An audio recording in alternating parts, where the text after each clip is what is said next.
Hello नमस्कार दोस्तों, आप सभी लोगों का स्वागत है आपके अपनी यूट्यूब चैनल ज़िंदगी यूपी में। दोस्तों, इससे पहले मैंने एक वीडियो बनाई थी Uttar Pradesh public service commission UPPSC के, जो आपका पॉलिटेक्निक लेक्चरर्स के एडमिट कार्ड रिलीज़ हुए थे।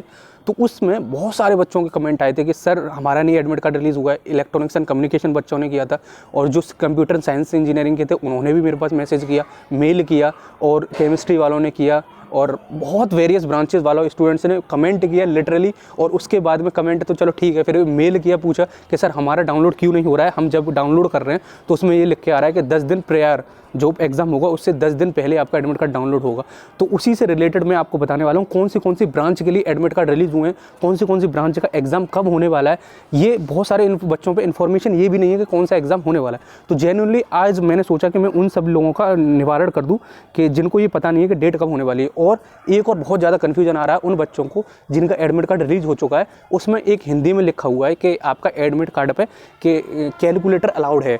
तो उसमें कौन सी ब्रांच के लिए पर्टिकुलरली कैलकुलेटर अलाउड है और कौन सा वाला कैलकुलेटर अलाउड है, ठीक है। बहुत सारी कैटेगरी होती है कैलकुलेटर की, तो वो वाला हम बहुत डिटेल में डिस्कस करेंगे। We have a good discussion on that. उससे पहले दोस्तों, आपने अगर चैनल सब्सक्राइब नहीं किया है तो दोस्तों चैनल जरूर सब्सक्राइब कर लेना, जिससे कि जितनी भी आने वाली इन्फॉर्मेशन होगी, notification, admit card, strategy, PSUs के एग्जाम, स्टेट सिलेक्शन, JEE के एग्जाम, सब के एग्जाम्स की स्ट्रेटेजी, एडमिट कार्ड, सबकी इन्फॉर्मेशन इसी चैनल पर आपको प्रोवाइड कर दी जाएगी, ठीक है। क्योंकि भाई इस ज़माने में आपको पता ही, इन्फॉर्मेशन इज़ द टूल। उसी से आप लड़ोगे, वही आपका टूल है, वही वेपन है, ठीक है। अब ना ज़्यादा टाइम बर्बाद करते हुए, उससे पहले एक बात और बता देता हूँ। अगर आप अभी तक हमसे टेलीग्राम पर नहीं जुड़े हैं और टेलीग्राम पर जुड़ना चाहते हैं, क्योंकि भाई इन्फॉर्मेशन वीडियो बनाने में थोड़ा सा टाइम लगता है, मैं टेलीग्राम पर उससे पहले भी अपलोड कर देता हूँ। वैसे इस पर भी बहुत जल्दी डालने की कोशिश करता हूँ, लेकिन इससे पहले मैं टेलीग्राम पर ज़रूर डाल देता हूँ, क्योंकि वहाँ पर बहुत जल्दी डाली जा सकती है। क्योंकि एक वीडियो फॉर्मेट और ऑडियो उसमें बनाने में थोड़ा सा डिफरेंस होता है। तो आप जाकर ज्वाइन कर सकते हो, और बहुत सारे एस्पिरेंट हैं आप ही जैसे जो प्रिपरेशन कर रहे हैं, उनसे आप स्ट्रेटेजी डिस्कस कर सकते हो, ठीक है। तो आप ज़्यादा टाइम ना बर्बाद करते हुए सीधे मुद्दे की बात पे आते हैं। दोस्तों देखो, अगर आपका टाइम बर्बाद हो रहा हो तो आप स्पीड इंक्रीज़ कर लेना, 1.25 पे कर लेना या 1.5 पे कर लेना, ठीक है। अब कहोगे आप यहाँ तक तो ऐसी घसीट लाए, भाई बोलना पड़ता है, ठीक है। अब सीधे मुद्दे की बात पे आते हैं, ज़्यादा टाइम नहीं बर्बाद करते। देखो, मैंने यहाँ लिख भी रखा है कि यूपीपीएससी पॉलिटेक्निक लेक्चरर का, इसके बारे में डिस्कस करेंगे। कैलकुलेटर अलाउड है या नहीं, पूरा उसका नोटिफिकेशन पढ़ेंगे, उसके बारे में बताएंगे। एग्जाम डेट, जो बच्चे कुछ एग्जाम है उनके बारे में डिस्कशन करेंगे, और जनरल डिस्कशन आपका एग्जाम कब हो सकता है, ठीक है। तो सीधे मैं पहले एडमिट कार्ड वाले लोगों के पास आता हूँ, क्योंकि उनके पास टाइम कम है, और जिनके एग्जाम डेट नहीं आई उनके पास थोड़ा सा टाइम है, तो वो एंड तक वीडियो देख सकते हैं। तो थोड़ा सा नीचे करके पहले मैं पढ़ता हूँ। देखो, इन्होंने मेरे को एडमिट कार्ड भेजा है मेल पे, तो मैं वो पढ़ के बता देता हूँ आपको। पहले आपके आवेदन पत्र में सूचित, ठीक है, ये जो इन्होंने लिख रखा है, पहले वाले पॉइंट में ऐसा कुछ भी नहीं है, मैंने पूरा पढ़ लिया है। उसके बाद दूसरे वाले पॉइंट में इन्होंने ये लिख रखा है, सभी अभ्यर्थी परीक्षा केंद्र पर 2 फोटो, भाई ये बहुत मस्ट है, इसको पढ़ के जाना। 2 फोटो आपको ID प्रूफ के लेके जाने, 2 फोटो अपने लेके जाने, जो भी आपने पेस्ट किए हो। अगर वो वाला नहीं है तो अपना करंट का फोटो ले जाएं कोई, तो 2 फोटो आपको लेके जाने, पूरा ऑफलाइन फॉर्म में अपने हाथ में लेके जाने, पासपोर्ट साइज फोटो, ठीक है। और एक भी कोई भी आपकी ID हो, जो ID प्रूफ, जो आप ड्राइवर लाइसेंस हो गई, यहाँ पे लिखा हुआ driver license, passport, PAN card, voter ID card, central state issued ID card, और आपका आधार कार्ड, इनमें से कोई भी आप एक ID कार्ड ले जाना, ठीक है, जरूर लेके जाना दोस्तों। बहुत ज़्यादा दिक्कतें होती हैं बाद में। ऑफलाइन पेपर है ये, आपको पता ही है, OMR शीट वाला पेपर है ये, ठीक है। और इन्होंने लिख रखा है, कृपया इस प्रवेश पत्र की परीक्षा के साथ अवश्य लेके आएँ। वही मैंने बताया, आपको एडमिट कार्ड की फोटोकॉपी लेके जानी, तो वो आपको लेके जाना है। और थोड़ा सा और इन्फॉर्मेशन दे दिया है, गलत उत्तरों के लिए दंड दिया जाएगा, मतलब आपकी नेगेटिव मार्किंग है वही दंड दिया जाएगा, कोई मारपीट नहीं की जाएगी। तो आपको नेगेटिव मार्किंग है गलत क्वेश्चन के लिए, ठीक है। और बहुवैकल्पिक, मतलब जैसे आपके MCQ टाइप का क्वेश्चन है और आपने 2 पे गोले कर दिए, तो आपका नेगेटिव, वही आपको पता ही होगा OMR के रूल क्या होते हैं कि 2 पे अगर कर दिया तो वो आपका क्वेश्चन रॉन्ग माना जाएगा, उसमें आपको नेगेटिव मार्किंग मिलेगी। और आप किसी भी क्वेश्चन को छोड़ के आते हो उसमें, तो आपको कुछ ही नहीं मिलेगा। तो ये सब इसमें लिखा हुआ है। और चीटिंग ना करें, वो भी सब लिख रखा है। वैसे आयोग खुद चीटिंग कराता है, लेकिन इसमें लिख रखा है। अब देखो, मोस्ट स्ट्रिक्ट लगा लो, ये इंपॉर्टेंट बात है, आप सभी लोगों को देखनी चाहिए। यहाँ पे इन्होंने लिख रखा है, देखो 5I और 5II। तो 5I पहले पढ़ लेते हैं। अभ्यर्थियों को सलाह दी जाती है कि वो अपना क्लिप बोर्ड या हार्ड बोर्ड, कार्डबोर्ड जिस पर कुछ लिखा न हो, तथा इंक, ये वाले भी पॉइंट ध्यान रखना, काली इंक का बॉल पॉइंट पेन, काली ब्लैक पॉइंट वाला जो पेन है, मतलब ब्लैक पेन है जो बॉल है, वो वाला लेके जाना आपको, ठीक है, black ball point pen, okay. आपको जेल पेन नहीं लेके जाना है, ना ब्लू लेके जाना है, आपको केवल ब्लैक पेन लेके जाना है। ये पिछली बार ऐसा हुआ था यूपीपीएससी ए में बहुत सारी आपकी जो ओएमआर शीट थी वो रद्द कर दी गई थी इसी वजह से, क्योंकि बच्चों ने ब्लू पेन को यूज़ कर लिया था। आप ब्लैक ही लेके जाना, अगर आपकी हो जाए, पिछली बार अगर हो गई हो आप ब्लू करके गए हो, लेकिन इस बार मैं आपको बोल रहा हूँ आप ब्लू ना ब्लैक लेके जाएँ, ठीक है माय डियर फ्रेंड। ठीक है, ये आपका एक पॉइंट हो जाता है। दूसरे पॉइंट में आपका लिख रखा है, देखो ये वाला बहुत इंपॉर्टेंट पॉइंट है जिसमें आपको कंफ्यूजन आ रहा है। अभ्यर्थियों को अपने पास अपनी टेबल, ग्राफ शीट, मानचित्र मतलब ग्राफ्स आदि रखना तथा उनका प्रयोग अनुमान है, मतलब आप उनको यूज़ नहीं कर सकते हो। अपनी कोई टेबल लेके नहीं जानी, जैसे स्टीम टेबल होती है मैकेनिकल में और सिविल में आपकी कंक्रीट वाली टेबल होती है, वो भी लेके नहीं जानी, कोई टेबल नहीं लेके जानी। इलेक्ट्रिकल में भी बहुत सारी टेबल्स होती हैं, वो भी आपको नहीं लेके जानी है। कैलकुलेटर के रूल देखो, कैलकुलेटर तथा रूल्ड स्केल्ड रूल्स, तो इसके लिए आपको क्या करना है, किसी भी ब्रांच में अलाउड नहीं है, ठीक है। अभी मैं बता रहा हूँ, आगे सुनो। कैलकुलेटर किसी भी ब्रांच में अलाउड नहीं है एक्सेप्ट केवल नॉन प्रोग्रामेबल कैलकुलेटर अलाउड है सिविल वाले बच्चों के लिए। देखो यहाँ पे लिखा हुआ है कैलकुलेटर तथा स्केल्ड रूल आदि का प्रयोग अनिवार्य नहीं है, किंतु सिविल इंजीनियरिंग प्रश्न पत्र के अभ्यर्थियों को परीक्षा में, वो भी सेकंड पेपर में, फर्स्ट पेपर में नहीं, सिविल इंजीनियरिंग का जो सेकंड पेपर होगा, सिविल इंजीनियरिंग का पेपर 2, उसमें आप नॉन प्रोग्रामेबल साइंटिफिक कैलकुलेटर ले जा सकते हो। और नॉन प्रोग्रामेबल कौन सा होता है, जो आपने इंजीनियरिंग के दौरान यूज़ किया था, 100 M वाला, ठीक है, 100 M वो वाला आपको लेके जाना, 100 MS होता है, उसको लेके जाना है, वही कैलकुलेटर अलाउड होता है। उसका फोटो मैं आपका टेलीग्राम पे डाल दूंगा, वहाँ से आप जाके देख सकते हो कौन सा कैलकुलेटर है। इसमें मैं लगा नहीं पाया, सॉरी, मैं यही लगाने की सोच रहा था लेकिन मैं लगा नहीं पाया। तो आपको 100 MS का कैलकुलेटर लेके जाना, उससे ऊपर आपका 10 बहुत सारे आते हैं, 900 वगैरह, नॉन प्रोग्रामेबल मतलब जिसमें मेमोरी ना स्टोर की जा सके, क्योंकि उससे चीटिंग होने के चांसेस रहते हैं, वही ले जा सकते हैं, उसके अलावा कोई अलाउड नहीं है। ठीक है मेरे फ्रेंड, आपको समझ में आ गया होगा आई थिंक। नहीं समझ में आया तो कमेंट बॉक्स आपके लिए ही है, मेल कर देना, कमेंट बॉक्स कर देना, या टेलीग्राम में कुछ भी बता देना, मैं एवरीवेयर हूँ, कहीं पे भी आप बात कर सकते हो मुझसे, ठीक है। और ये भी बता देते हैं क्या इन्होंने लिख रखा है, देखो, यदि अभ्यर्थी के पास केवल परीक्षा में नकल की सामग्री पकड़ी जाती है तो मतलब डिबार कर दिया जाएगा, आपको बाहर कर दिया जाएगा, उसमें ऐसा कुछ नहीं है। साथ में अंतिम आधे घंटे में किसी भी परीक्षार्थी को कक्ष के बाहर अनुमति नहीं है। जो आपका लास्ट आवर होगा, मतलब आधे घंटे से पहले आप कक्ष के बाहर नहीं जा सकते हो, यानी कि रूम से बाहर नहीं निकल सकते हो, ये सब कुछ नहीं लिख रखा है। अभ्यर्थी पत्र पुस्तिका प्राप्त करने के पश्चात यह देख लें कि उस पर क्रमांक पड़ा है या नहीं, अन्यथा पाए जाने पर उसे बदल लें।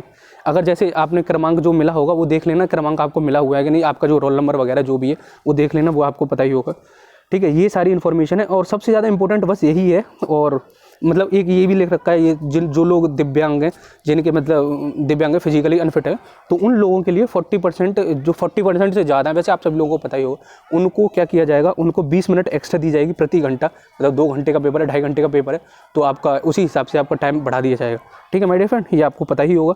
OMR शीट टाइप का पेपर होगा, ये भी आपको पता ही है। 13th वाला है, OMR शीट वाला होगा। और ये वाला देखो, ये नोट उन्होंने बार लिख दिया है, और ये आप ध्यान भी रख के जाना, please bring 2 photograph at the centre और print out of admit card, ये ज़रूर लेके जाना है, प्रिंट आउट प्लस 2 फोटोग्राफ, उसके बिना आपको दोबारा कह देंगे जाओ बेटा लेके आओ, इसलिए आपको ज़रूर लेके जाना है, ये आपको ध्यान में रखना है। दोस्तों वीडियो थोड़ी सी बड़ी बन जाएगी, स्पीड बढ़ा के देख लेना, लेकिन हर इन्फॉर्मेशन आपको क्लियर करना जरूरी है।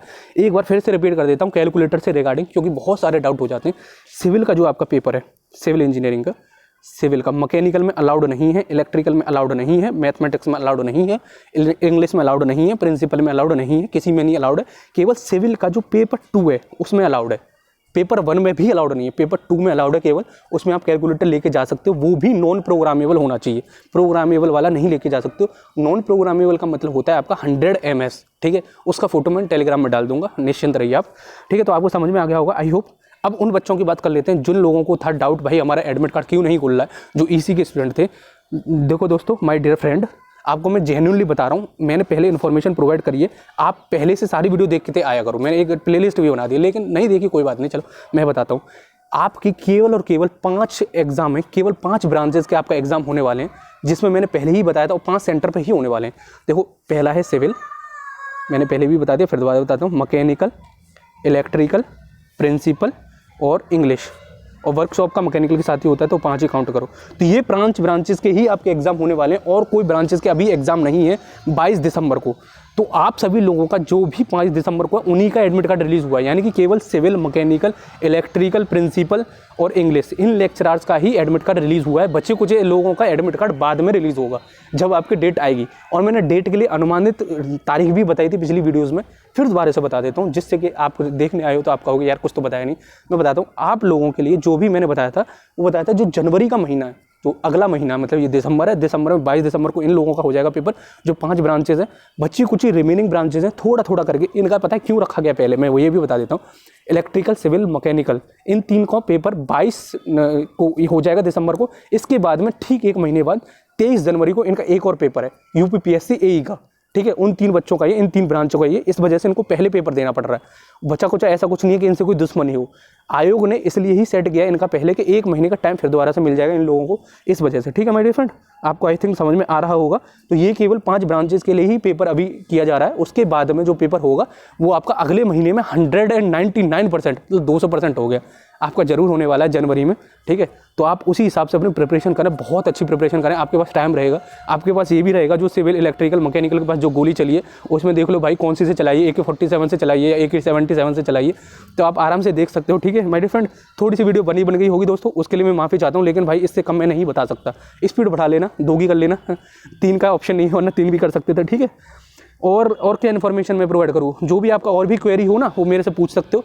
जिन लोगों को अभी और किसी ब्रांच का नहीं है, एक बार और रिपीट कर देता हूँ इस पूरी वीडियो को सार ये है कि केवल सिविल इंजीनियरिंग का जो पेपर 2 है उसमें कैलकुलेटर अलाउड है, रिमेनिंग ब्रांचेस में कैलकुलेटर अलाउड नहीं है। और जो केवल 5 ब्रांचेस का पेपर हो रहा है, इलेक्ट्रिकल, मैकेनिकल, सिविल, फिजिक्स और प्रिंसिपल हो गया आपका, और 1 ब्रांच और इंग्लिश, ये 5 ब्रांचेस का ही पेपर हो रहा है और 5 सेंटर में हो रहा है और 2 शिफ्ट में पेपर हो रहा है। एक ही दिन में 2 शिफ्ट हो रही हैं, ये भी बता देता हूँ, एक ही दिन में 2 शिफ्ट हो रही है माय डियर फ्रेंड, ठीक है। एक शिफ्ट जैसे आपका एक ही दिन है, उसमें ही पहली मॉर्निंग शिफ्ट है, फिर सेकंड शिफ्ट है। दोनों पेपर देना अनिवार्य है, ऐसा नहीं है कि पहले पेपर में आपका नंबर आ जाता है उसके बाद में छोड़ के चले जाओ। दोनों पेपर दे के जाने, एक पेपर दे के ऑप्शन है ही नहीं, ठीक है। तो आपके 2 पेपर दे के जाने, ये हो जाता है आपका एक और पॉइंट। और ये बताना चाह रहा हूँ मैं, जो बच्चे कुछ स्टूडेंट हैं जो भी बच गए, जो अदर ब्रांचेस के हैं, उनका पेपर होने वाला है आपका जनवरी के महीने में, ठीक है। लास्ट तक आपका पेपर हो जाएगा, क्योंकि इनको इलेक्शन में जरूर कुछ ना कुछ तो दिखाना है माय डियर फ्रेंड, ठीक है दोस्तों। तो आई होप आपको सब कुछ समझ में आ गया होगा। फिर भी कोई डाउट हो तो आप कमेंट बॉक्स में मुझे बता सकते हैं। कैलकुलेटर केवल सिविल इंजीनियरिंग वाले स्टूडेंट्स के लिए अलाउड है, ठीक है। चलो फिर मिलते हैं, जब तक अपनी प्रिपरेशन बहुत अच्छी रखो। देखो अभी भी आज कितनी तारीख है आपकी, 15 या 16 के आसपास है, 15 दिसंबर, तो आपके अभी भी बहुत सारा टाइम बचता है, मतलब 5-6 दिन तो है ही टू बी एग्जैक्ट। तो 5-6 दिन में आप थोड़ा सा जो भी आपका रह रहा है जीएस को थोड़ा सा प्रिपेयर कर लो। और क्रॉप वाले, हाँ एक बात और है, क्रॉप वाले के लिए मेरे पास मैसेज आए थे, अमन श्रीवास्तव थे शायद, उनका शायद नाम मेरे को ध्यान नहीं है, अमन श्रीवास्तव, वरुण यादव और 2-3 सब्सक्राइबर्स और थे, रेनू करके थी, मीनाक्षी थी, बहुत सारे बच्चे थे।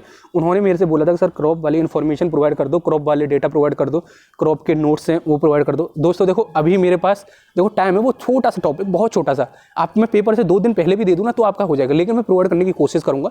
अभी मेरे पास मैं लेके आऊँगा, मतलब मैं एक फ्रेंड से बोरो करूँगा, तो आपको मैं प्रोवाइड करने की कोशिश करूँगा, ठीक है।